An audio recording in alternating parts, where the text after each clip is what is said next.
안녕하세요. 저는 10개월 된 아이를 키우고 있는 결혼 2년차 30대 중반의 여성입니다. 저와 남편은 친구를 통해서 만나게 되었는데요. 바로 친구의 오빠가 제 남편이 된 것이죠. 친구와 만나던 자리에 우연히 함께 만나게 된 자리에서 지금의 남편과 연애가 시작되었고, 친구 역시 저와 남편의 연애를 크게 반겨주며 응원했답니다. 그렇게 연애를 2년 가까이 하고 결혼을 하게 되면서 진한 우정을 과시하던 저와 친구는 가족이 되었어요.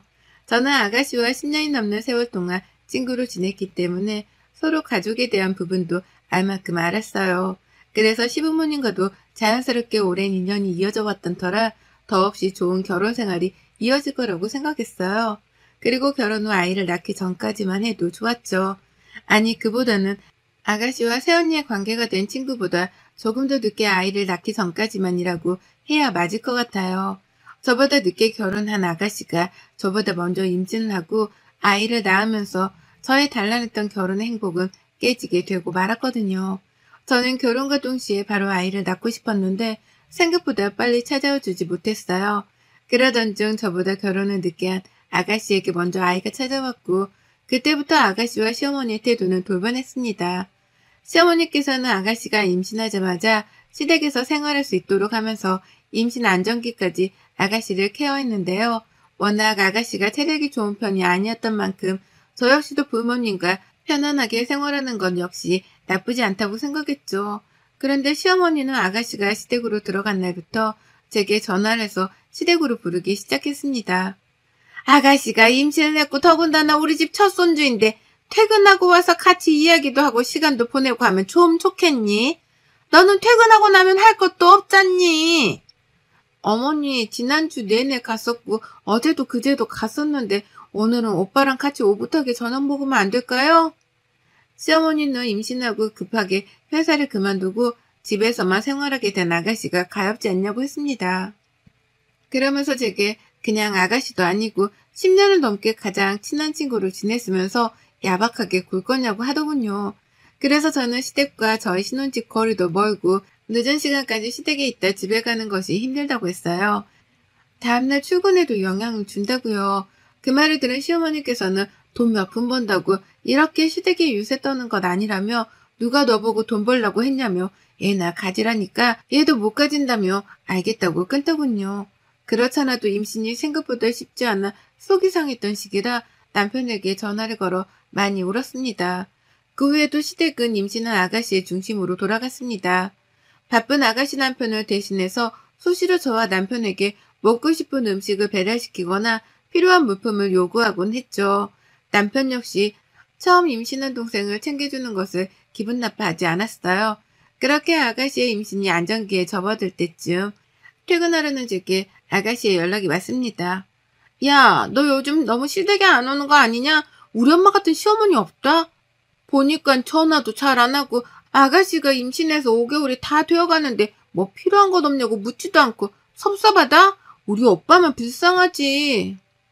너 임신했을 때부터 지금까지 주말마다 가고 평일에도 수시로 가서 너 해달라는 거 다 해줬잖아. 지난주부터 회사에서 새로운 프로젝트가 시작되느라고 내가 당분간은 못 간다고도 했고, 그러다 아가씨는 제게 회사 다닌다고 자랑하는 것이냐며 지금 네가 나이가 몇인데 회사만 다니냐고 했습니다. 그러면서 아이 낳을 생각이 없냐고, 산부인과는 가봤냐고, 혹시 불임이 아니냐고 하더군요. 아가씨로 위치가 달라진 친구는 저한테 함부로 말을 하고 저를 자신의 하인으로 생각하는 것 같았어요. 그래서 저는 5개월 가까이 시간 안 따지고 수시로 먹고 싶은 거, 필요한 거 심부름 시켰으면 됐지 않냐고 따졌습니다. 그러자 아가씨는 우리 오빠가 한 거지, 그게 네가 한 거냐며 어느 며느리가 남편 여동생한테 이렇게 할 수 있냐고, 임신해서 힘든데 그 마음도 몰라주냐며 화를 내더군요. 그런 아가씨의 태도가 저는 더욱 어이가 없어 앞으로 늦은 시간에는 연락하지 말고 당분간 시댁에 갈 수 없다고 못을 박았어요. 그리고 정말 감사하게도 얼마 후 저에게도 아이가 와주었어요. 저는 아들의 손주도 내심 기다리셨을 시부모님께서 좋아하실 생각에 남편과 함께 시댁으로 가서 직접 말씀을 드렸어요. 그런데 제 예상과는 반대로 시어머니는 난색을 표했고 아가씨는 눈에 드러나도록 불만스러운 표정을 짓더라고요. 그래서 저는 시어머니께 좋지 않으시냐고 집에서 당분간 아이들 울음소리, 웃음소리 많이 들려서 시끌벅적하겠다고 했죠. 아유, 나는 그런 거 정신 사나워서 싫다. 하필이면 왜 지금 애를 임신해서는. 그래서 애정일이 언제냐? 우리 딸이 2월생인데 그럼 8월 달에 낳겠구나. 나는 애 못 봐준다. 어머니는 제 임신했다고 했을 때는 그렇게나 좋아하더니 며느리가 임신했다고 하니까 왜 이렇게 마음에 안 들어해요? 어머니한테 애 봐달라고 할 생각 없었어요. 저의 임신 소식을 듣고도 좋아하지 않는 시어머니의 모습에 많이 실망을 했어요. 그런데 그보다 더 화가 났던 것은 대놓고 저희 아이에 대해 불만을 표현하는 아가씨였어요. 아가씨는 저한테 얘 임신했다고 일 그만둘 것은 아니지 않냐고 계속 일하면서 애도 키우고 해야 한다면서 자기 애랑 엄연히 차이가 나니까 태어나면 위아래 확실하게 구분짓게 가르치라고 하더군요. 그러면서 한참 더울 때에 낳게 됐다면 애가 태어나기 전부터 불효를 한다고 하는데 정말 화가 나더라고요. 그렇게 시댁에서 나온 뒤 저는 남편에게 솔직한 심정을 말하고 시댁 방문을 줄이겠다고 이야기를 했습니다. 남편은 저의 마음을 이해한다고 하면서 아이만 생각하라고 했죠. 그렇게 시댁과의 왕래를 줄이고 태교에 전념하던 중 아가씨의 분만 소식이 들려왔어요. 저와 남편은 산후조리원에 방문해서 아가씨에게 고생했다고 축하한다고 이야기를 했죠. 그런데 시어머니는 저를 보자마자 애가 태어나기 전부터 타고난 팔자나 기가 있는데 부모 사이를 갈라놓는 애가 있다며 우리 아이가 그런 것 같다고 했습니다. 그러면서 아이가 태어나지도 않았는데 기가 세서 어른들을 잡아먹으려고 한다며 큰일이라고 하더군요. 그리고는 제게 어떻게 몇 달을 얼굴 한번 비치지 않느냐고 화를 내시더군요. 그래서 저는 회사 다니면서 생활하느라 힘이 들었다고 이야기를 했어요. 아무리 힘이 들어도 아가씨가 막달이 다 되어가는데 전화를 해서 몸은 어떠냐? 애 낳는 것은 무섭지 않냐? 예의 바르게 했어야 하는 거 아니냐?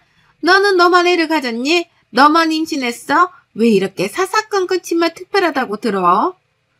어머니 정말 서운해요. 제가 임신했다고 했을 때도 달가워하지 않으셨지만 참았어요. 그런데 이제는 뱃속에 있는 아이한테 팔자를 따지면서 막말을 하시다니요. 이렇게 차별을 하고 비교를 하시니 제가 가고 싶겠어요?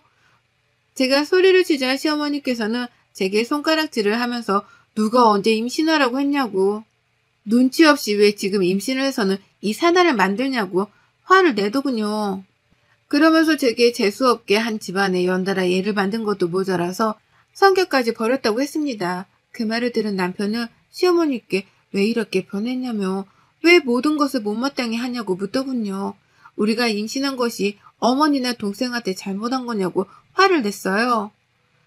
그래, 잘못했어. 오빠네 애가 우리 아이 운을 다 가져갔대. 그러게 왜 이렇게 애를 임신해? 너 기가 센 애를 임신해? 우리 아까 복까지 다 훔쳐가는 애를 가지냐고. 우리 시댁에서 지금 나보고 어떡할 거냐고 그래. 조카 덕분에 자식 복 다 뺏기게 생겼다고. 앞으로 어떡할 거냐고 그런다고. 왜 애를 가졌어? 왜? 하필이면 왜 같은 애? 차라리 유산이 됐으면 좋겠어. 그 애 안 태어났으면 좋겠다고. 유산이 되게 맨날 기도해. 남편은 아가씨의 말을 듣자마자 뺨을 때렸고 저는 아가씨의 말에 분노가 차올랐습니다. 그래서 알아듣게 말하라고 했습니다. 알고 보니 아가씨 시댁에서 자주 찾는 점집을 갔는데 한 집안에 같은 애의 아이를 낳게 됐다며 저희 아이가 아가씨 아이의 운을 다 가져간다고 했다더군요. 그때 당시만 해도 제가 임신하지 않는 상태라 점쟁이 말은 믿을 것이 못 된다며 시댁에서 안심을 시켰는데 제가 임신하게 되면서 태어나기 전부터 아이가 재질이 복이 없다고 매번 아가씨한테 말을 하곤 했다고 해요. 그 말을 들은 시어머니와 아가씨는 저희 아이가 아가씨 아이에게 걸림돌이 된다고 생각했답니다. 저는 시어머니와 아가씨에게 다시는 찾아오지 않겠다고 말을 하고 나왔습니다. 그 후 몇 차례 아가씨로부터 전화가 왔지만 받지 않고 그렇게 저도 곧 분만이 다가왔고 친정 부모님과 남편의 축복 속에 예쁜 아이를 품에 안게 되었습니다. 아이를 낳았지만 시댁에 따로 연락을 드리지 않았어요. 그래서 저는 친정엄마의 도움을 받아 산후조리를 하며 서툴지만 육아에 최선을 다하고 있었어요. 그러던 어느 날 시어머니와 아가씨가 저희 집으로 찾아왔습니다. 오랜만에 만났고 서로 앙금이 있는 상태였기 때문에 분위기는 냉랭했죠. 그런 와중에 저희 친정엄마는 시어머니께 오랫동안 찾아가지도 않았다며 저 대신 사과를 했어요. 시어머니는 친정엄마의 사과를 받는 둥 마는 둥 하시더니 고개를 돌려 저희 아이를 보더군요. 그리고서 한 시어머니의 첫마디는 애가 누구 닮아 저렇게 얼굴이 너프대하고 머리가 크냐며 앞으로 100일이 다 되도록 고개도 못 가누지 싶다고 하더군요. 저는 그 말을 듣자마자 오빠가 워낙 머리가 크다 보니 아빠 닮아 그런가 보다라고 했어요. 그러자 시어머니는 내가 낳을 때도 그렇고 지금도 그렇고 얼굴이 크단 얘기는 듣다 처음 듣는다며 남편 없을 때 남편은 이렇게 흉보냐고 하더군요. 그 말에 저 역시 지지 않고 아들이 아빠 닮았다는 것이 왜 흉이냐고 큰일 하는 사람들은 얼굴이 다 크지 않냐고 되물었죠. 그런 저와 시어머니를 본 아가씨는 앉아서 제대로 이야기는 하자고 하더군요. 아직 이름 안 지었지? 내가 첫 조카고 하니까 이름 지어왔어. 이 이름으로 해. 아가씨는 자기가 직접 장명소에 가서 이름을 지어왔다며 이름 3개가 쓰여진 종이를 주었습니다. 옆에 있던 시어머니는 이렇게 나이가 같아도 서로 마음 씀씀이가 다르다며 저한테 속이 좁고 꽁하다며 몇 번 볼멘 소리를 했다고 아들하고 연을 끊게 만든다며 말하고는 저를 흘겨보시더군요. 저는 갑작스러운 장명소 이름을 받아들고 기분이 이상했습니다. 그래서 아가씨에게 이 이름들의 뜻을 알 수 있냐고 물었어요. 그러자 아가씨는 오빠한테 아이 이름 한자 보낼 테니까 보고 선택하라면서 특히 2번째 이름이 좋은 것 같다고 하더군요. 그러자 시어머니께서는 저희 아이를 보고는 2번째 이름을 불러대며 얼마나 부르기가 쉽냐고 이 이름이 딱이라며 이름을 부르기 시작했죠. 그런 모습이 의아했던 저는 아무리 그래도 아이 이름의 뜻은 알고 불러야지 무조건 불러주면 되겠냐고 한자를 달라고 했어요. 단호하고 완강한 저의 태도에 마지못해 한자를 알려줬고 저는 한자의 뜻을 찾아보았어요. 이름 3개가 모두 순하고 약하다는 의미의 뜻을 가진 이름이었죠. 저는 순간 산후조리원에서 주고받았던 대화가 떠올라 물었어요. 혹시 이 이름 시댁에서 간다는 점집에서 받아온 이름이에요? 이름 3개가 다 순하다는 뜻, 약하다는 뜻, 흔들린다는 뜻을 가지고 있는 한자네요? 너는 뭘 그렇게 매번 따지고 드니 따지고 들긴. 설마 네 애한테 해로운 이름을 지어왔겠니? 네 아이가 너를 닮아 기가 세단다. 그래서 같은 나이 친척의 길을 다 가져간댄다. 그런 아이는 길을 눌러주는 이름을 가져야 한대. 얘가 얼마나 억세르고 벌써부터 저렇게 몸을 패배 꼬고 난리니. 우리 애는 얼마나 순딩순딩한지 6개월이 넘었는데도 저렇게 몸을 안 꼬는데 무슨 신생아가 이렇게 억세? 사돈어른이 고생했다. 저렇게 기센 애는 좀 눌러주는 이름이 좋아. 나도 그런 거 안 믿는데 돈 나쁘다는 것을 안 하는 게 좋은 거잖아. 이거 30만 원짜리 이름이야. 이런 시댁이 어딨냐? 저는 그 자리에서 이름이 적힌 종이를 찢었습니다. 그리고 아가씨한테 던졌죠. 저는 아가씨에게 적어도 네가 얘를 먼저 낳았으니까 좀 늦게 낳은 나를 더 이해하지 않을까 생각했다고 했습니다. 그러면서 네 애가 소중한 만큼 다른 애도 소중하다는 것 알 거라고 생각했다고 착각했다고 이야기를 했죠. 그런 저를 본 시어머니는 어디서 배워먹은 버릇이냐고 어디서 감히 종이를 찢어서 제 시누이한테 집어 던지냐고 화를 내더군요. 저는 그런 시어머니께 소리를 지르며 남편은 어머님 자식 아니냐고 같은 자식인데 같은 손주인데 어쩜 이렇게 다르냐고 화를 냈어요. 시어머니께 바란 것 하나 없고 그저 건강하게 잘 크라는 그 말 한마디면 됐는데 어떻게 할머니가 손주 귀를 누르겠다며 이름을 지어오냐고 그러니 내가 안 돌아버리겠냐고 난리를 쳤죠. 그러자 저희 친정엄마는 저를 말리면서 시어머니와 아가씨에게 그동안 다 알고 있어도 지혜롭게 잘 해결할 거라고 믿고 맡겼는데 정말 너무하신다고 했어요. 이제 갓 태어난 아기한테 귀를 눌러야 한다느니 그런 말도 안 되는 말을 하면서 이상한 이름을 지어와놓고 그런 이름을 불러대는 것이 말이 되냐고 이제 그만 가시라고 했죠. 아가씨는 저한테 이름 이 셋 중에 하나로 반드시 지으라고 하더군요. 그러지 않으면 자기 애한테 갈복이 저희 아이한테 다 가게 된다고 그렇게 남의 인생 빼앗아서 네 애만 잘 됐으면 좋겠냐고 소리를 질렀어요. 저는 그 말을 듣고 세상에서 가장 큰 사람이 될 수 있는 이름으로 아주 멋들어지게 지어서 부를 거라고 했습니다. 한바탕 소동이 일어난 뒤 저는 완전하게 시댁과 인연을 끊기로 마음을 먹었어요. 저희 아이를 눈의 가시로 보고 아이에 대하여 사사건건 시비를 거는 가족들 앞에서 아이를 키우고 싶지 않았어요. 엄마인 제가 아이를 더욱 단단하게 지켜야겠다고 다짐을 했죠.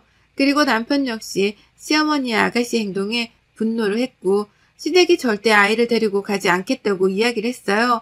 그렇게 시간이 지나면서 저와 아이에게 시댁에서는 더욱 악독한 짓을 할 거라고는 저로서는 상상조차 못했죠. 어느덧 아이를 키운 지 1년이 다 되어갔고 돌잔치가 코앞으로 다가왔을 때였어요. 저희 부모님으로부터 자신의 아이가 축하받지 못한 남편의 마음을 오죽할까 싶어 저는 돌잔치 역시 간소하게 하기로 했어요. 시댁 가족들 없이 돌잔치를 하는 만큼 친정 부모님과 친한 지인들만 부르고 가볍게 식사하는 자리로 대체하기로 했어요. 돌잔치날 아이 사진을 찍어주고 와주신 손님들을 응대하고 있는데 멀리서 시어머니와 아가씨의 모습이 보였어요. 저는 순간 너무 당황했고 어떻게 알고 오셨냐고 물었죠. 그러자 아가씨는 친구들한테 돌잔치 한다는 이야기를 들었다며 어떻게 돌잔치를 하는데 부모님을 초대하지 않느냐고 하더군요. 태어나서 제대로 본 적 없던 저희 아이는 시어머니와 아가씨를 낯설어 했어요. 그런 아이를 보고 시어머니께서 누구 닮아 저렇게 낯을 가리고 성깔이 있냐며 저 고집이 센 것이 이름을 그때 제대로 지어주지 않아서라며 얼굴에 욕심이 그득그득 하다고 하더군요. 저는 단호하게 그런 소리를 하실 거면 돌아가시라고 저희 아이 못마땅해 하셔서 초대도 안 한 거라고 이야기를 했어요. 그러자 아가씨는 오래 앉아있을 생각 없다면서 저한테 쇼핑백을 건네주더군요. 아가씨 돌잔치 때에도 저희 부부 역시 가지 않았기에 받지 않겠다고 이야기를 했어요. 그러자 아가씨는 웃으면서 비싼 거 아니라면서 자기 아이도 쓰는 베개인데 정말 푹신하고 좋아서 하나 사봤다고 했어요. 그러면서 사진으로 보니 아이 뒤통수가 눌린 것 같아서 베개를 잘못 쓰는 것 같다는 생각을 했다고요. 저는 쇼핑백에서 베개를 꺼내보았어요. 그리고 고맙다고 말한 뒤 베개를 다시 넣는 순간 베개 안쪽에서 뭔가 딱딱한 것이 느껴졌어요. 베개 다른 쪽 부분은 모두 부드럽고 푹신한데 한쪽만 유난히 딱딱한 뭔가 만져지더군요. 그래서 저는 아가씨에게 베개가 잘못 만들어진 것 같다고 딱딱한 부분이 있다고 교환을 해야 할 것 같다고 이야기를 했어요. 그러자 아가씨는 원래 그런 부분이 있다며 대충 얼버무리더군요. 그 모습이 이상해서 저는 가위를 가지고 아가씨와 시어머니 앞에서 베개를 잘랐습니다. 아니 이런 싸가지 없는 것을 봤나? 선물을 왜 잘라? 이 독한 것 같으니 나쁜 것. 잘라버린 베개 사이에서는 넓적한 돌이 보였습니다. 그리고 그 돌에는 이상한 모양이 그려져 있었죠. 저는 이게 뭐냐고 물었어요. 그러자 아가씨는 저한테 2년만 이 돌을 아이가 쓰는 베개 안에 넣어두고 늘 베고 잘 수 있게 하라고 했습니다. 그러면 저희 아이의 기가 눌리고 자신의 아이복을 못 뺏어간다고요. 원래 이름으로 눌러주는 것이 가장 좋은데 이름은 싫다고 하지 않았냐고요.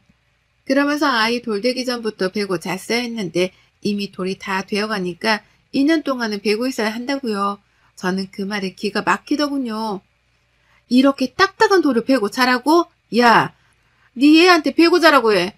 그리고 이런 이상한 그림까지 그려놓은 돌을 몰래 집어넣고 선물이라고? 선물? 이게 선물이야? 차라리 저주를 해. 네 애만 소중해? 너 그렇게 네 애가 자신이 없어? 그래서 이런 짓까지 해?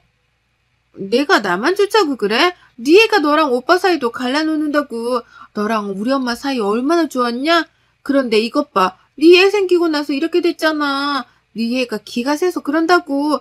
그래서 내가 도와준다는데도 이 난리야? 그러게 얘를 임신할 거면 제대로 임신하고 낳던가. 하필 이런 애를 낳아가지고 나도 힘들고 엄마도 힘들게 만들어. 저는 그 말을 두고 도저히 참을 수가 없었습니다. 그래서 바닥에 떨어진 돌을 집어들고 식당 밖으로 나갔어요. 주차장에 주차되어 있는 아가씨의 차에 돌을 집어 던졌습니다. 차에서 시끄럽게 공보음이 울렸고 저는 멈추지 않고 돌을 집어들어 다시 차에 몇 번이고 집어 던졌습니다. 그런 저를 본 아가씨와 어머니는 욕설을 했고 저는 그 돌을 바라보고 말했습니다. 그렇게 이 돌이 좋으면 이 돌로 맞은 차 가지고 조용히 꺼지라고 했어요. 2번 다시는 우리 앞에 나타나지 말라고요. 그렇게 돌을 집어던지며 차를 망가뜨리는 동안 남편은 아가씨와 시어머니를 붙잡고 제가 마음껏 울분을 쏟아내도록 했죠. 남편은 아가씨와 시어머니께 누구보다 소중한 우리 아이한테 저주 같은 말을 쏟아내는 가족은 필요 없다고 연락하지 말라고 했습니다. 그 후 저는 미친 듯이 소리 지르며 아가씨의 차를 망가뜨린 뒤에야 정신이 차려졌습니다. 제가 모든 행동을 멈추자 그제서야 아가씨와 시어머니는 그 망가진 차 쪽으로 왔고 저는 그 두 사람에게 보험 처리하고 싶으면 하라고 말한 뒤 식당으로 들어갔습니다. 그 후 저희 가족은 시댁과 인연을 끊었습니다. 누구보다 소중한 우리 아이의 팔자를 탓하고 기를 탓하며 아이에게 좋지 않은 말들을 쏟아낸 가족들은 필요 없기 때문이에요. 그 누구보다 사랑하는 아이를 지키기 위해 행동을 했고 결단을 내렸고 지금은 우리 세 식구 행복하게 살아가고 있습니다. 여러분의 생각은 댓글로 남겨주세요. 오늘도 시청해 주셔서 정말 감사합니다.